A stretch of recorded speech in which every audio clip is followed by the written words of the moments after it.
Akala ko talaga nung una, busy lang. Eh, bakit busy talaga? Masyado kang nag-ano eh. Ayaw na pala talaga ako kausap. Oh, wala.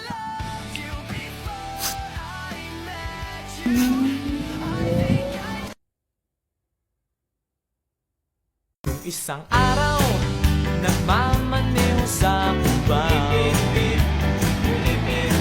Ang nakita, babaeng saksakan ng ganda. Sinundan. Alam niyo mga kapatid, grabe talaga yung mga natatanggap kong compliment simula nung uminom talaga ako nitong Hickory Aurum Glutathione na to. As in talaga. At saka alam niyo ba, ang napansin ko dito, hindi ka lang basta maputi. Oo, pag nakita niyo ako sa personal, mapuputian siguro kayo sa akin. Pero kasi, iba yung puti na meron talagang kasamang glow. Parang may kasama ka, may sarili kang ring light. Ganun talagang atake nito mga kapatid. At, wait lang, iinom lang ako. Siyempre, kailangan consistent ka talaga sa pag-inom nito. Kung gusto mo talaga maging fresh at the same time, maging healthy at glowing ang iyong skin, well, kailangan consistent ka sa mga bagay-bagay. Katulad ng pag-inom nito. Wait lang. By the way, dalawa nga pala yung tinitake ko na. Kasi alam mo yun, sobrang na-overwhelm talaga ako kasi lagi nilang napapansin na, Ate Aya, ano bang ginagamit mo sa skin mo? Bakit ganyan? Bakit nag-glow ka? Napaka-unfair naman.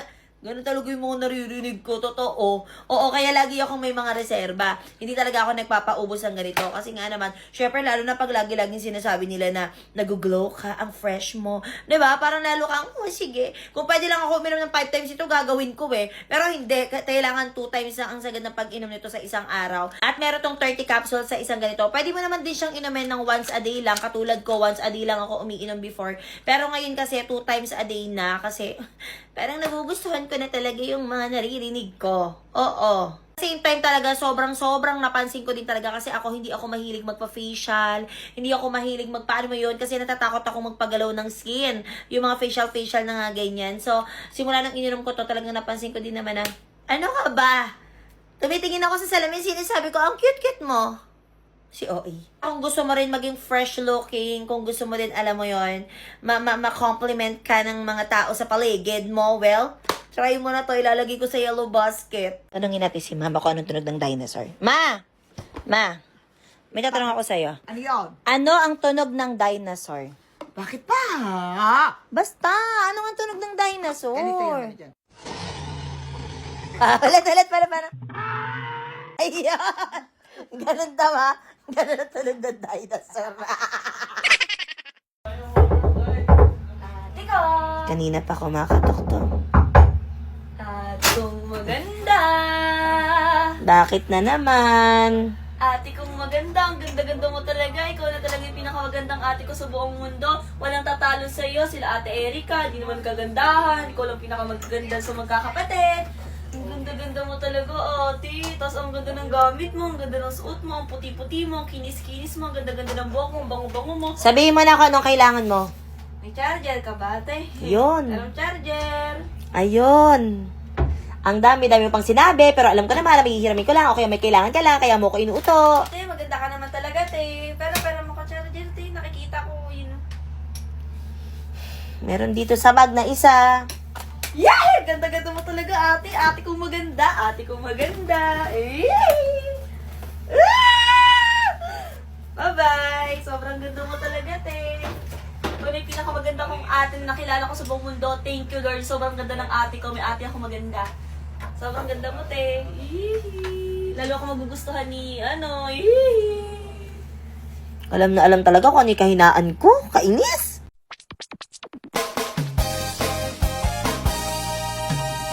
Gusto niyo bang marinig ang mga kwento? Gusto niyo bang malaman ngayon ito? Gusto niyo bang mga kwentong seryoso? Tagumpay at pagkatalo, pag-ibig at pagbabago. Sa kami maglilinis ng sasakyan. Akala mo talaga kasama ko sa paglilinis no? So tapos na maglinis ng sasakyan at may nabili kaming pang-bapping. Tama ba? Pang-bapping yan. Ito O, 'di ba? So, actually pag nagpaganito ka sa mga car washan or sa mga medyo mahal din. Eh, ito magkano lang naman to? Kasi pagka nagpa-bapping kayo sa mga car wash, umaabot din ng 1,000, di ba? 1,000 plus din, ganon. Eh, kung bibili ka ng ganito, mura lang din yan. At the same time, di ba? Ikaw na yung magaganyan. Bili lang kami ng liquid wax, ayan. Tapos, ilalagay nyo dyan sa mga car nyo. Tapos, diretso bapping na siya. After nyo lagyan ng liquid wax, so gaganyanin nyo lang. Paano ba yan? Yung bapping? Pampakintab. Okay. O, diba? Hindi ka nagagastos ng libo para magpa-bapping kasi kahit ikaw, you can do it by yourself. O, diba? Diba dalawa yung pinaka-ano niyan? Dalawa yung pinaka-head. Anong tawag yan? Parang nozzle niya. So, Foam. o, yung pinaka-foam niya. So, yan yung isa. And, dasan yung isa? Oh, okay. Ditanggal siya kasi meron pang kasamang parang foam naman. Tama? Parang sponge.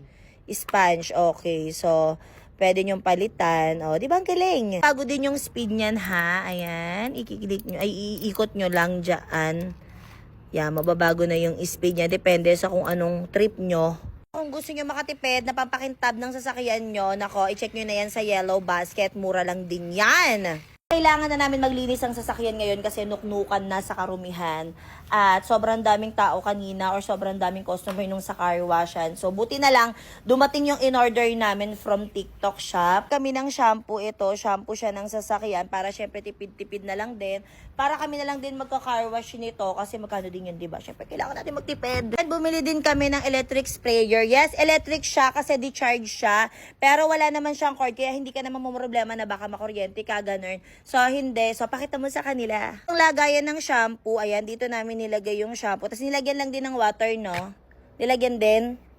Ayun. So, nilalagyan ng water tapos shampoo, pinagmix lang din. Lagayan niya ng sabon, ayan. So, sa 50, pwede nyo punuin yan. Pwede nyo ilagay, pwede kayo maglagay for up to 15 ml. Tapos, isang puno na yan. Tapos, lalagyan na ng water, di ba? Kaya, sobrang tagal nyo rin gagamitin nung car shampoo na to. Depende sa inyo kung gaano nyo gusto kadami yung shampoo na ilalagay nyo. Kung gaano kabula, ganon. So, sobrang dali lang din ito gamitin. Ipe-press nyo lang yung orange na yan sa taas. Ayan. So, waiting lang kayo hanggang lumabas na yung bubbles. Ayan o, di ba?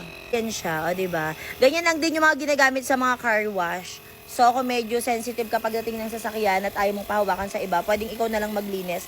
Then, bumili ka na lang ng mga, ano tawag dito, ng mga equipment katulad yan. Kasi mura lang naman din yan. O, kung gusto nyo makatipid or kung gusto nyo kayo na lang naglilinis ng car nyo, pwede kayo mag-check out ng ganyan. Nandiyan sa Yellow Basket ko.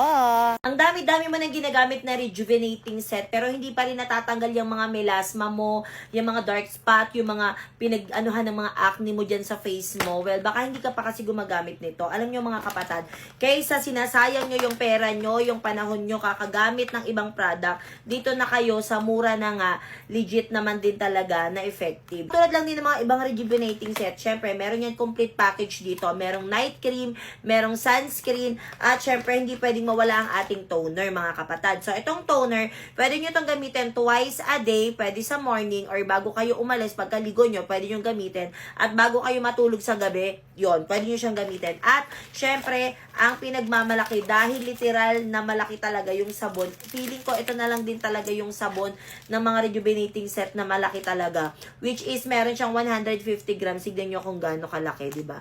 Yung nanay ko, kinakat-cut niya pa to para, ano mo yon, yung ano daw, makatipid daw siya. Kasi, hindi lang naman din niya to sa mukha nilalagay, kung hindi, sa katawan din niya. Okay? Kaya, kung meron ka, o kung gusto mong i-rejuvenate yung face mo, which is, dapat naman din talaga, nire-rejuve natin ang face natin, well, ilalagay ko sa Yellow Basket, mag-check out ka na. Isang katutak na dried mangoes na yung binili ko kasi lagi na lang inuubos sa mga kapatid ko yung mga binibili kong ganito, mga kapatid. Lagi ko naman din sinasabi sa inyo na mahilig talaga ako sa dried mangoes, diba? At isa talaga to sa binibili ko at as in talaga ito yung favorite ko. Meron nga pala tong dalawang variant which is the original at saka meron ding spicy. Gusto ko talaga to kasi fresh mango talaga siya kasi diba yung iba nating nabibiling ganito, lasang matamis na lang siya. Ito less sugar na rin siya kaya talagang healthy din at tignan nyo kung gaano kalaki yung tipak nito. Kasing laki na rin ang face lock ko at guys, promise, hindi siya katulad ng ibang dried mango na.